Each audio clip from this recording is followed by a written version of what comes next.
উজ্জয়িনী এক প্রাচীন নগর, যেখানে সতীর এক অঙ্গ পতিত হয়েছিল। ভৈরব পর্বতের কোলে শিপ্রা নদীর ধারে অবন্তী নামে পরিচিত এক তীর্থক্ষেত্রে পড়েছিল সতীর ঊর্ধ্ব ওষ্ঠ, অর্থাৎ ওপরের ঠোঁট। নমস্কার বন্ধুরা, সতীর অঙ্গ শক্তির রূপ সিরিজে আপনাদের স্বাগত জানাই। এই সিরিজে আমরা জানব প্রতিটি শক্তিপীঠের নেপথ্যে কাহিনী, এক রহস্য, ইতিহাস আর বিশ্বাসের যাত্রা। তন্ত্রশাস্ত্র বলে ভৈরব পাহাড়েই পড়েছিল এই মহামায়ার ওষ্ঠ অঙ্গ। এখানে দেবীর নাম অবন্তিকা, আর ভৈরব রূপে পূজিত হন লম্বকর্ণ ভৈরব। উজ্জয়িনীর পুরাতন নামও ছিল অবন্তী, আর শিপ্রা নদীর এক নাম ছিল অবন্তী নদী। কবি ভারতচন্দ্র তার লেখায় জানিয়েছেন এই পীঠে দেবীর ওষ্ঠ পড়েছিল চক্রঘায়, যদিও ঊর্ধ্ব না নিম্ন সে বিতর্ক রেখেই গেছেন।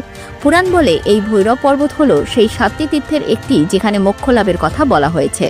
সতীর ঠোঁট যেখানে পতিত, সেখানেই দেবী রূপে পূজিত হন অবন্তিকা, আর তার ভৈরব লম্বকর্ণ।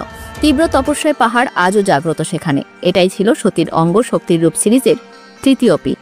পরবর্তী পর্বে আমরা জানব পরবর্তী শক্তিপীঠের কথা, সেখানে সতীর কোন অঙ্গ পতিত হয়েছিল আর ভৈরবের রূপ কেমন ছিল।